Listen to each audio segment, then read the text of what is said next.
भगवान के नाम में कभी परेशानी होती है क्या? नहीं आए परसों न कल। सबसे पहले तो आप सभी को बधाई, क्योंकि जो बहुत बड़ा आपके सिर पर वजन था वो बहुत बढ़िया तरीके से निपट गया।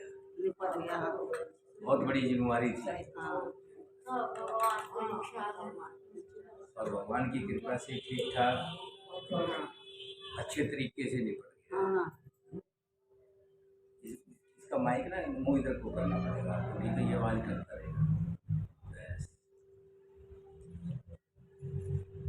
तो इसके लिए आप सब बधाई के पात्र हैं। आपको बहुत बहुत बधाई हो। आपको भी हो।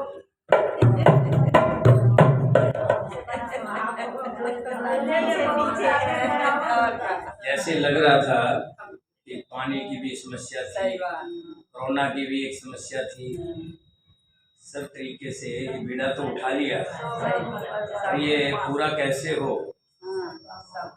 हर तरह की सोच थी। लेकिन ये है कि कहते हैं कि हरि के काम में दिक्कत नहीं आती, हरि का काम हमेशा अच्छा निकलता है। बहुत बढ़िया। सबसे बड़ी बात है कि सभी बरातें टाइम पे आ गई। कई बार पिछली एक बार ऐसे हुआ था कि एक बारात बहुत लेट हो गई थी, 5 बजे तक बारात नहीं आई, तो लड़की बड़ी मायूस थी। उसको मायूस देख करके, एक मायूस हो घर में है तो सब परेशान हो जाते हैं। तो हमने देखा कि बड़ी परिवार वाले भी, घर वाले भी बड़े मायूस हैं और चिंता का विषय था, लेकिन वो भी 5 बजे पहुंच गए थे। लेकिन अब की बार ऐसा कुछ नहीं हुआ, सब समय पे आ गए थे और समय पर विदाई हुई, समय पर जयमाला हुई, समय पर फेरे भी समय पे हुए। खाना भी पूछा था सबसे, खाना भी ठीक था, सामान की व्यवस्था भी ठीक हो गई। महंगाई के दौर को देखते हुए भगवान की कृपा होती है, बहुत चारों तरफ से कृपा होती है। बहुत अच्छा, कोई तरह की दिक्कत नहीं। बोलिए सियावती रामचंद्र भगवान की।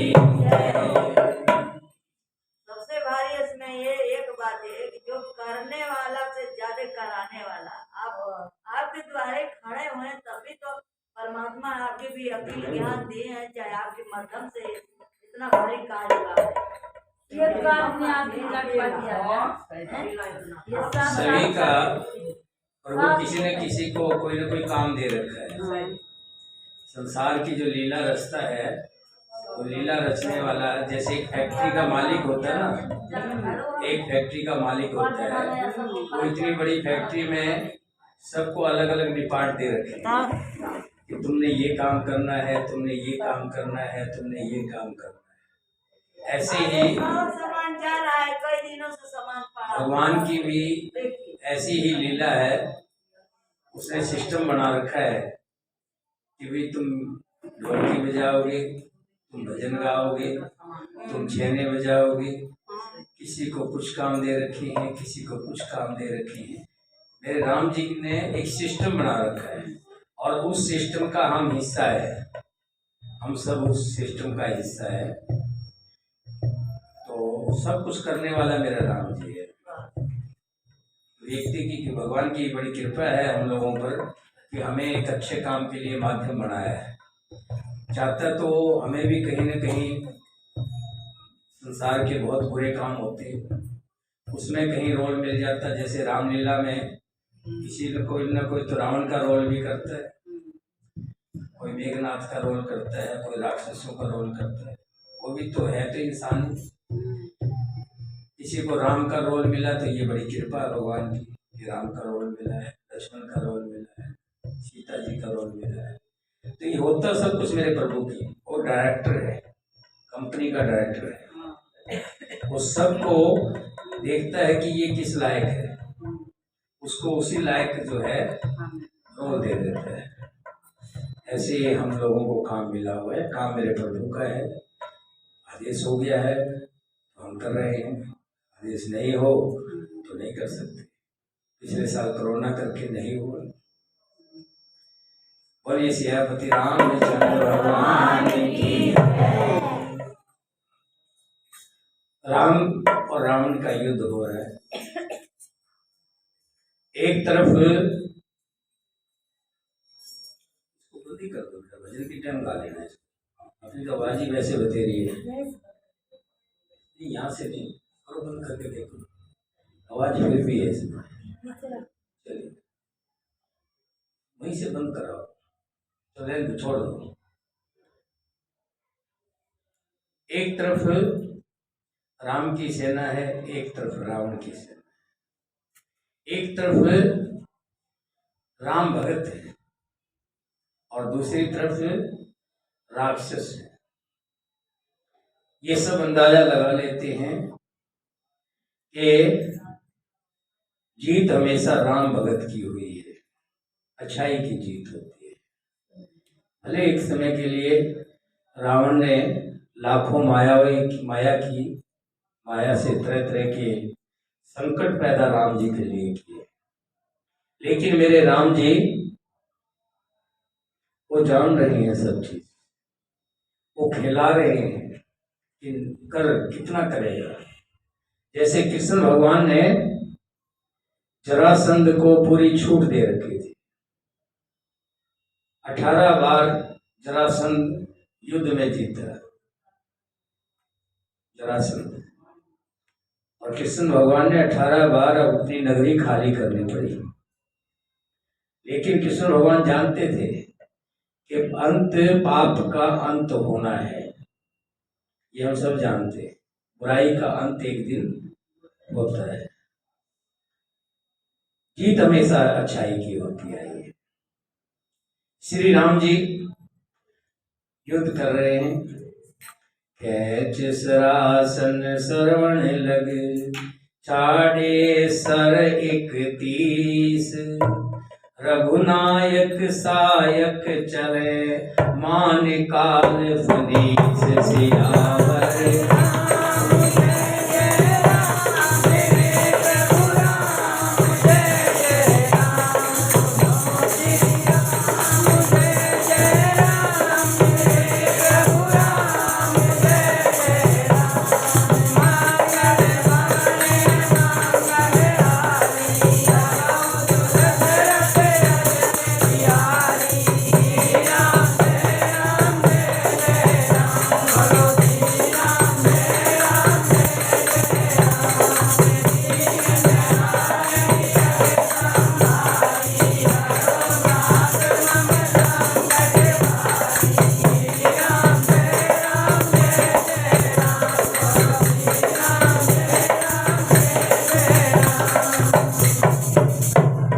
कानों तक धनुष को खींचकर श्री रघुनाथ जी ने 31 बाण छोड़े। श्री रामचंद्र जी के बाण ऐसे मानो काल सर्प हो। एक बाण ने नाभि के अमृत कुंड को सोख लिया, दूसरे 30 बाण कोप करके उसके सिरों और भुजाओं में लगे। बाण सिरों और भुजाओं को लेकर चले। सिरों और भुजाओं से रहित रुंड धड़ पृथ्वी पर नाचने लगा। धड़ प्रचंड वेग से दौड़ता है, जिससे धरती धंसने लगी। तब प्रभु ने बाण मारकर उसके 2 टुकड़े कर दिए। मरते समय रावण बड़े घोर शब्द करके गर्ज कर कहा, राम कहाँ है? मैं ललकार कर उसको युद्ध में मार दूं। शरीर के पहले तो 20 भुजाओं को अलग किया, फिर 10 धड़ों को अलग किया, और फिर जो बीच का हिस्सा रह गया उसको भी अपने बाण से 2 टुकड़े कर दिए और जमीन पर गिरे। मरते वक्त भी रावण कहता है कि राम कहाँ है, मैं उसको मारूं। रावण के गिरते ही पृथ्वी हिल गई। समुंदर, नदियां, दिशाओं, हाथी और पर्वत शुद्ध हो उठे। समुद्र में उसके गिरने से इतनी दलक पैदा हुई, समुद्र के अंदर भी लहर ऐसे हो गया कि बाढ़ आई। नदियां सब पानी के झलकोरे मारने लगी। रावण धड़ के दोनों टुकड़ों को फैलाकर भालू और बानरों के समुदायों को दबाता हुआ धरती पर गिर पड़ा। और उसके गिरने से कितने भालू उसके नीचे दब, कितने वानर नीचे दब। रावण की भुजाओं और सिरों को मंदोदरी के सामने रखकर राम बाण वापिस वहां से चले आए जहां जगदीश्वर श्री राम जी थे। सब बाण जाकर तर्कस में प्रवेश कर गए। ये देखकर देवताओं ने नगाड़े बजाए। रावण का तेज प्रभु के मुख में समा गया। ये देखकर शिवजी और ब्रह्मा जी हर्षित हुए। ब्रह्मांड भर में जय जय की ध्वनि भर गई। प्रबल भुज दंडों वाले श्री रघुवीर की जय हो, श्री राम जी की जय हो, इस तरह के जय जयकारे लगने लगे। बरसहि सुमन देव मुनि वृंदा, जय कृपाल जय जयति कपि मुकुंदा। देवता और मुनियों के समूह फूल बरसा रहे हैं और कहते हैं कृपालु हो जय हो, मुकुंद की जय हो, करुणा के धाम श्री राम जी की जय हो। और एक छंद के माध्यम से क्या कहा जा रहा है? जय कृपा कंद मुकुंद दंद, हरण शरण सुख प्रद प्रभो, खल दल विदारण परम कारण, कारुणिक सदा विभो।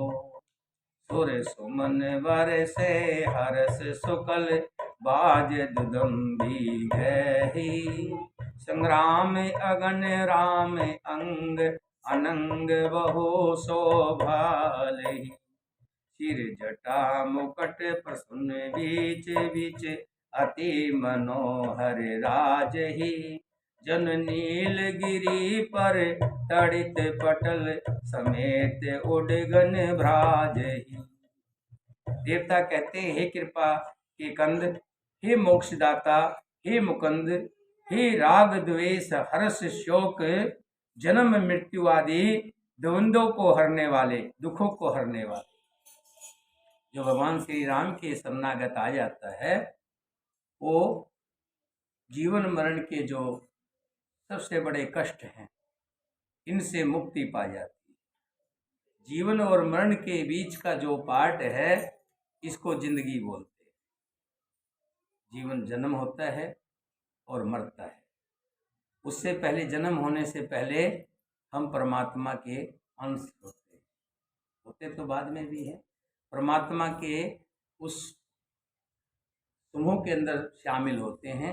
उस जैसे ब्रह्मांड होता है, जैसे सूर्य है, सूर्य का अंश, सूर्य में से निकलती है किरणें और फिर वापस जाकर के सूर्य में समा जाती है। ऐसे ही परमात्मा का अंश हैं हम लोग।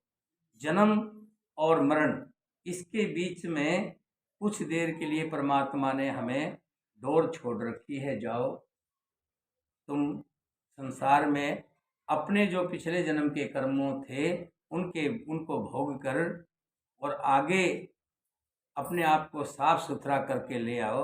जैसे महिला नदी पर जाती है और कपड़े का दाग धो करके वापस आ जाती है, कपड़े को साफ करके ले आती है।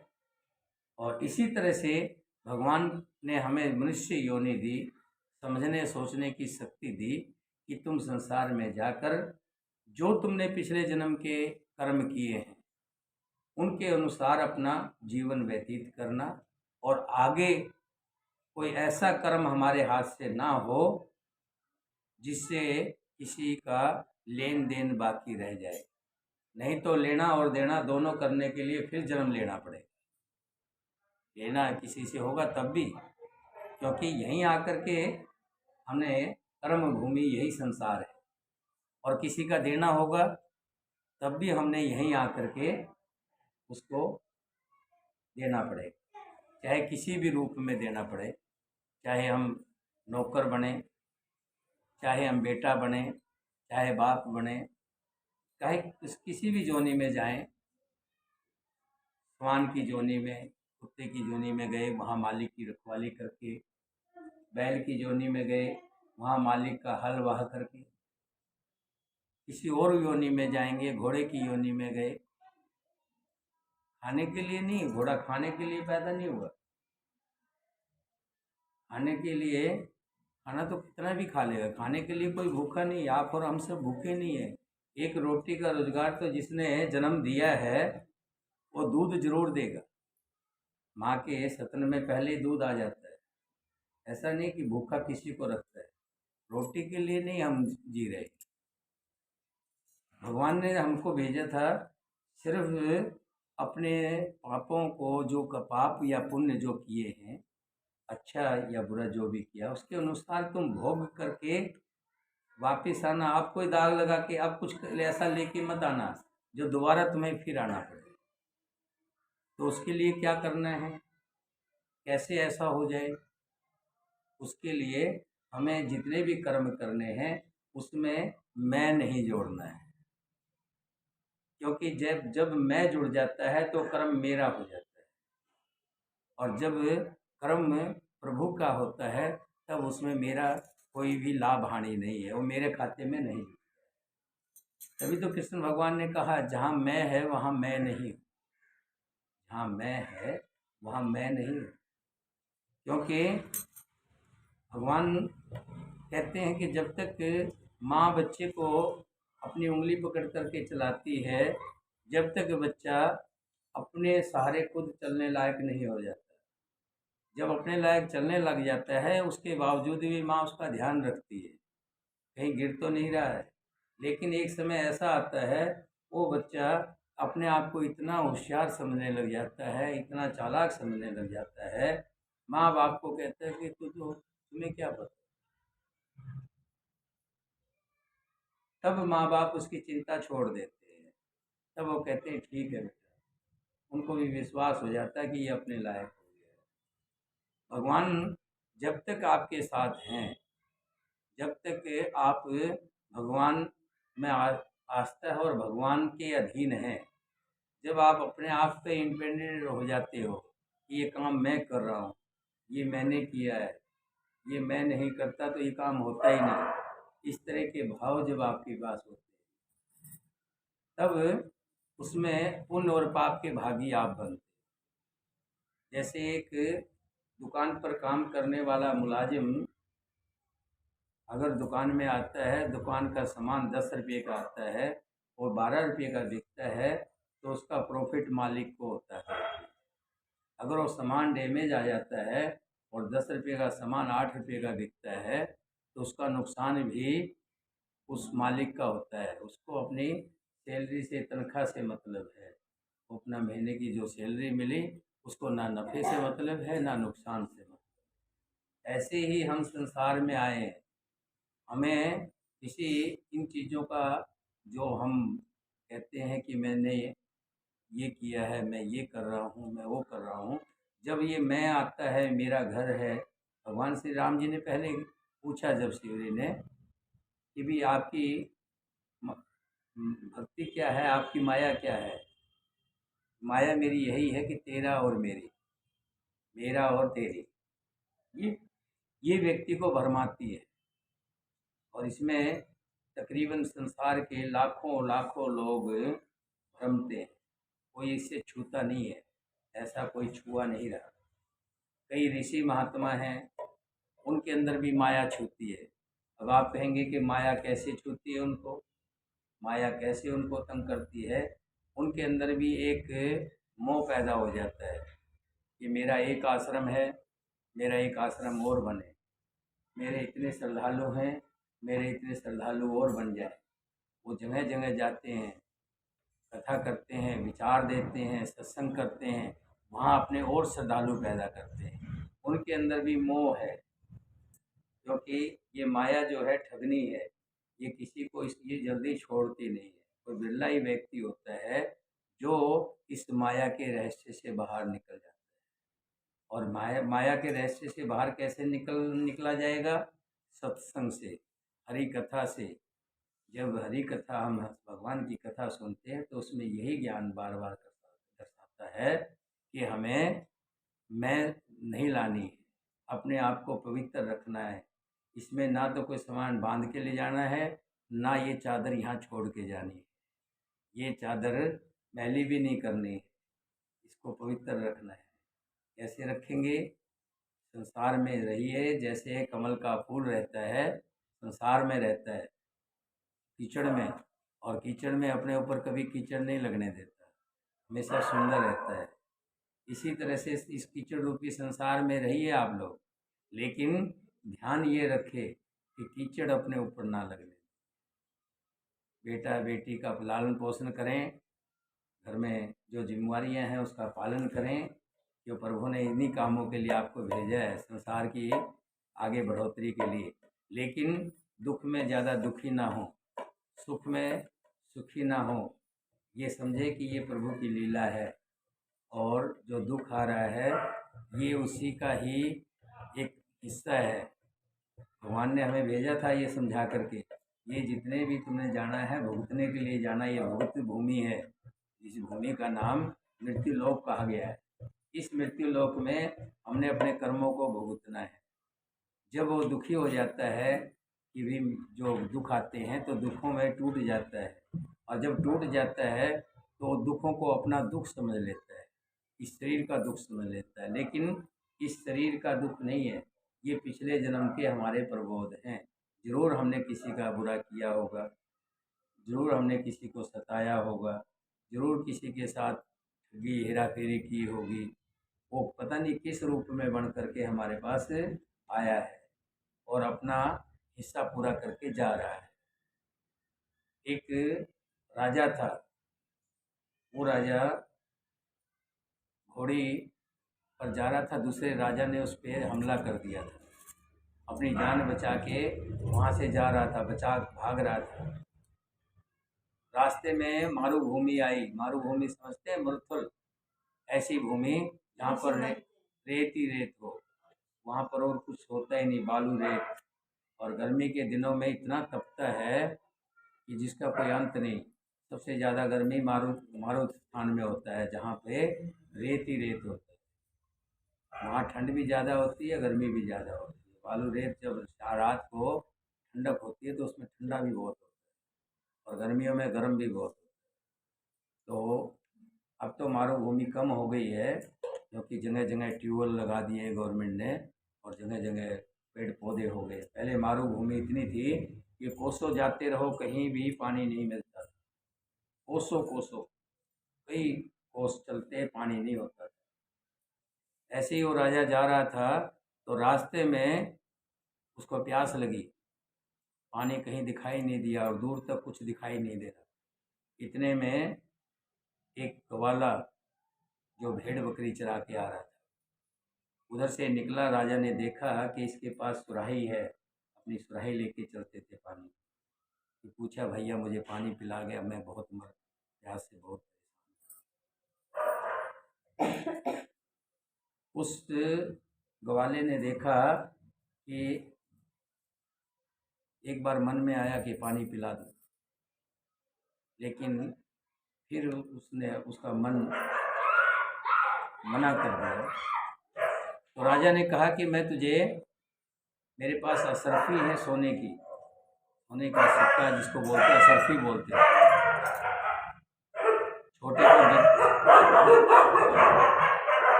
छोटे को गिन्नी बोलते हैं और बड़ी को असरफी बोलते हैं। तो मेरे पास असरफी है, मैं तुझे असरफी दूंगा। तो उसने कहा दिखा। देखा तो कपड़ों के नीचे असरफी की भरी हुई थैली लटका रखी थी। उसने खोल के उसमें से असरफी दिखाई। अब उसको मन में पाप आ गया कि थोड़ी दूर राजा दूर दूर तक चलेगा, पानी तो मिलेगा नहीं। अगर अभी मैं पानी पिला दूंगा तो एक ही असरफी मिलेगी, और मैं ये राजा चलेगा दूर तक, मर जाएगा तो सारी असरफी मेरी हो जाएगी। जैसे ही आगे चला, काफ़ी दूर चलता रहा तो गिर गया राजा। गिरने के बाद थोड़ी देर बाद उसके प्राण निकल गए। उसको लेकर के राजा और ग्वाला जितनी असरफियाँ थी ले आया। घर में आके सुंदर सा मकान बना, सुंदर सी शादी भी हो गई। शादी हुए तो बच्चे भी हो गए। बच्चा उसका 18 साल का। 18 साल के बाद ऐसी एक बीमारी आई कि लड़का जो है बहुत बीमार हो गया। खाना पीना बंद कर दिया। बहुत डॉक्टर दिखाए, बहुत इलाज कराया, महंगे से महंगा इलाज कराया, यहाँ तक सारा मकान भी गिरवी रख दिया, जमीन जो खरीदी थी वो भी बिक गई, लेकिन वो लड़का ठीक नहीं हुआ। जब लड़का ठीक नहीं हुआ तो लड़का एक दिन कहने लगा, पिताजी किसी पंडित को बुला लो, देखो क्या पता है तो पंडित जी कुछ बता दे। पंडित को बुलाया और पंडित को निकाल करके 1 रुपया 25 पैसे जब उसको दिए, और जैसे ही 1 रुपया 25 पैसे उसके ऊपर रखे, तभी उस लड़के ने प्राण दे दिए। अब उस ब्राह्मण ने बताया कि ये लड़का जो है कोई घोड़ी वाला था, तो तुमने इसका धन ले रखा था, इसका धन पूरा होने में 1 रुपया 25 पैसा बाकी था, 1.25 रुपया बाकी। अब ये अपना 1 रुपया 25 पैसे मुझे दिला करके अपना हिसाब किताब बराबर करके चला गया। तो इस संसार जो है ये हम भुगत भूमि है, जो भी जितने कर्म करते हैं, तो हमें ये ध्यान रखना है पिछले जन्म से तो जो हुआ वो तो अब हम बीती सो बीत गई, बाकी उम्र संभालूंगा, ज्ञान की साबुन लगा करके ज्ञान का मैल उतारूँ।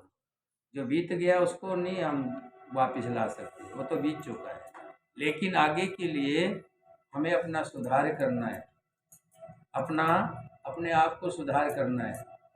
हमें वो साबुन लगानी है जिससे मैल ना रहे, पाप हमारे ऊपर ना रहे। अब वो साबुन क्या है?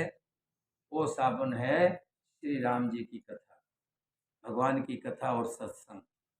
सत्संग सुने और सत्संग में सुनने से के साथ साथ उस बातों को अपने जहन में उतारें भी। जब तक हम वो जहन में नहीं उतारेंगे, उस रास्ते पे नहीं चलेंगे, सुनने से खाली फायदा होने वाला नहीं है। अब यहाँ कहा है, हे कृपा के कंद, हे मोक्षदाता, हे मुकुंद, हे राग द्वेष हर्ष शोक जन्म मृत्यु आदि द्वंद्वों को हरने वाले, जन्म मृत्यु के दुख को हरने वाले, हे शरणागत को सुख देने वाले प्रभु, हे दुष्ट दल को नाश करने वाले, हे कारणों के भी परम कारण, हे सदा करुणा करने वाले, हे सर्वव्यापक विभो, आपकी जय हो। देवता हर्ष से भरे हुए पुष्प बरसाते हुए धमाधम नगाड़े बज रहे हैं। रणभूमि में श्री रामचंद्र जी के अंगों ने बहुत से कामदेव की शोभा प्राप्त कर। सिर पर जटाओं का मुकुट है, जिसके बीच बीच में अत्यंत मनोहर पुष्प शोभा दे रहे हैं, मानो नीले पर्वत पर बिजली के समूह सहित नक्षत्र सुशोभित हो रहे हों। श्री राम जी अपने भुज दंडों से बाण और धनुष फिरा रहे हैं।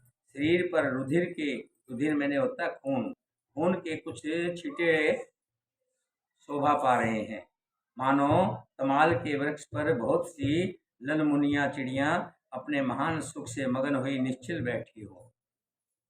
कृपा दृष्टि कर दृष्ट प्रभु, अभय किए सुख सुर वृंद, भाल कीस सब हर से जय सुख धाम।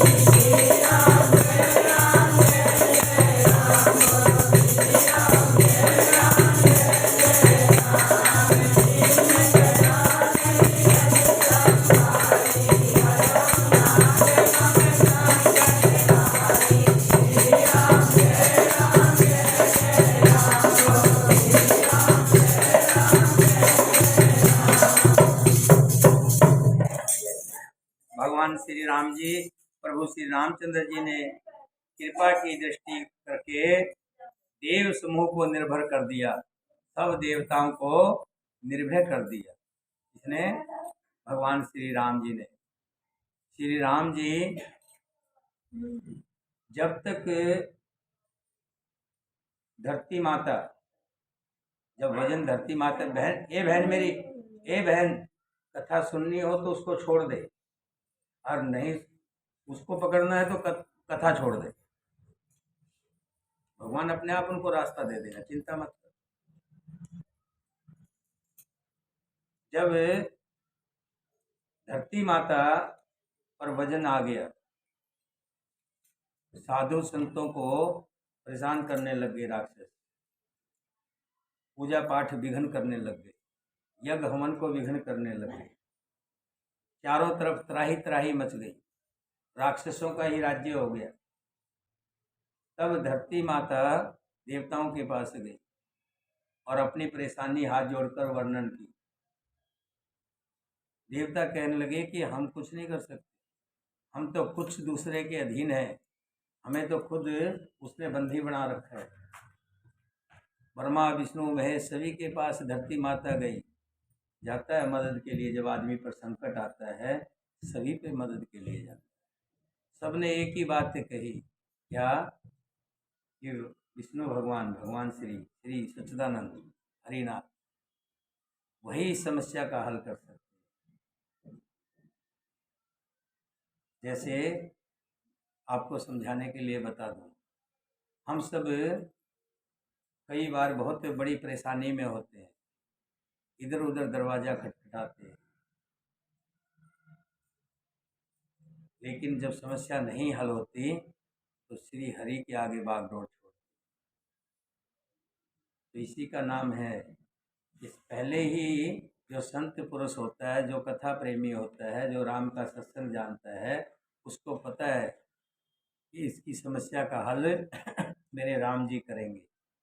वो फिर किसी के पास नहीं जाता, वो राम जी के शरण में जाता है, और राम जी किसी न किसी का माध्यम बना करके उसका कष्ट हरते हैं। जैसे राम जी राम के रूप में आए, जब धरती माता विष्णु भगवान के पास गए, सभी देवी देवता हाथ जोड़ के विनती करने लगे, तब भगवान श्री हरि कहने लगे कि मैं राम के रूप में आऊँगा, राम के रूप में आऊँगा, और आकर के आपकी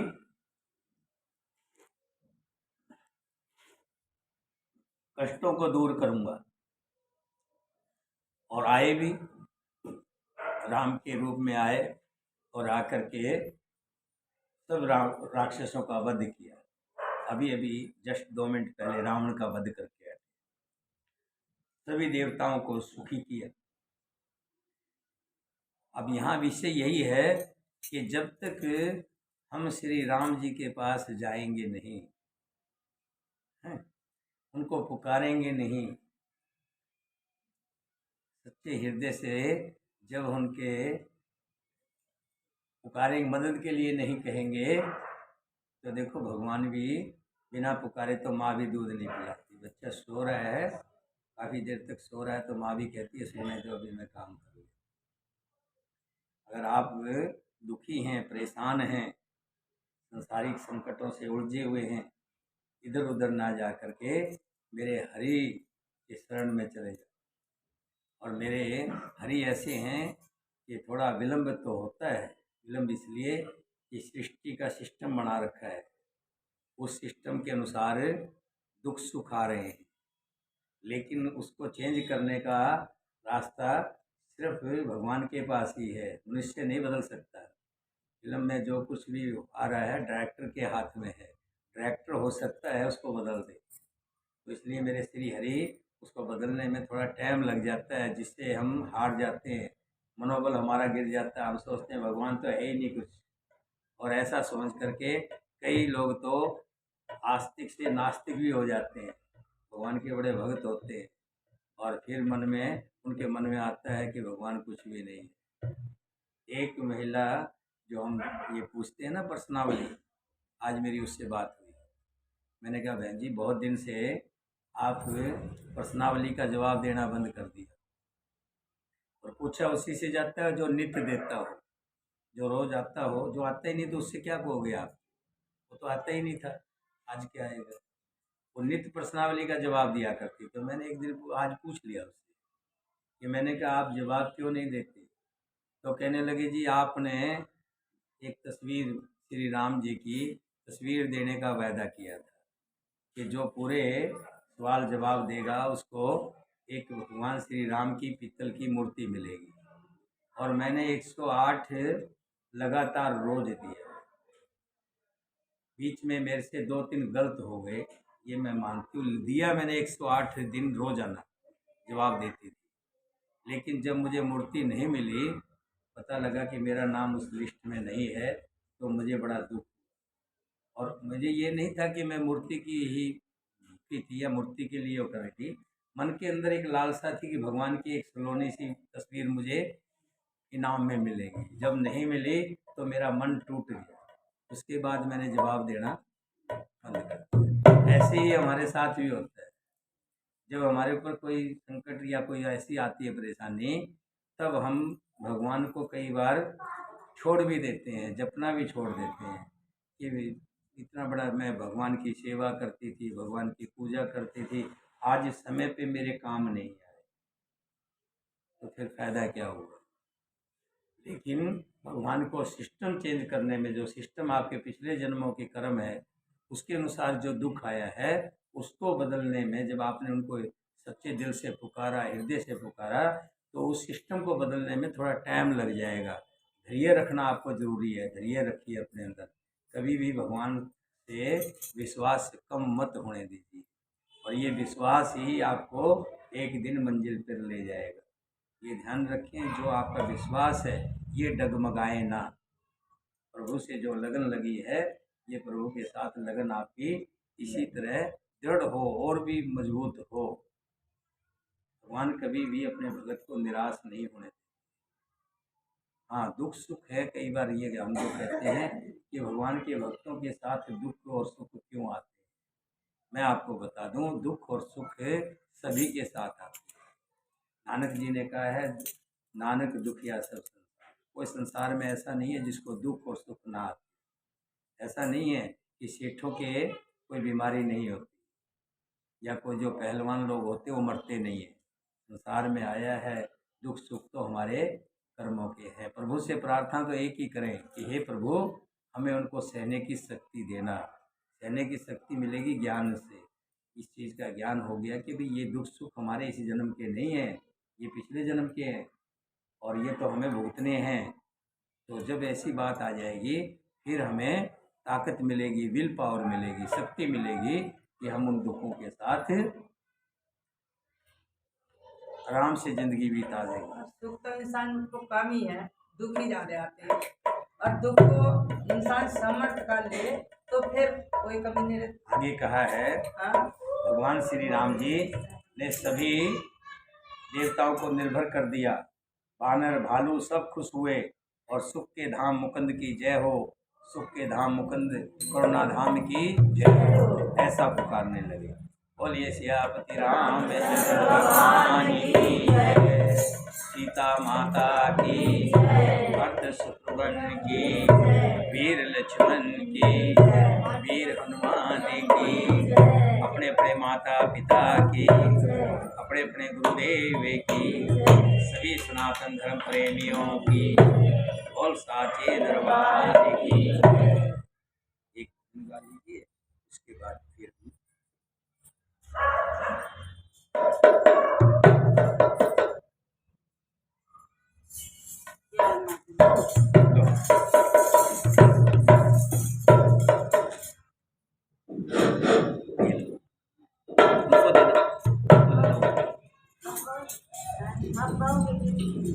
बोल सतगुरु महाराज की जय, बोल सच्चे दरबार की जय।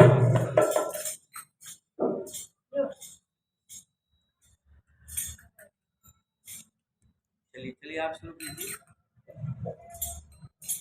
चार सखी जब घर से निकली, चार सखी जब घर से ना चलो हमारे साथ सत्संग में, ना चलो हमारे साथ सत्संग में, हम कैसे जाए ना तारे सत्संग में, हम कैसे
नमः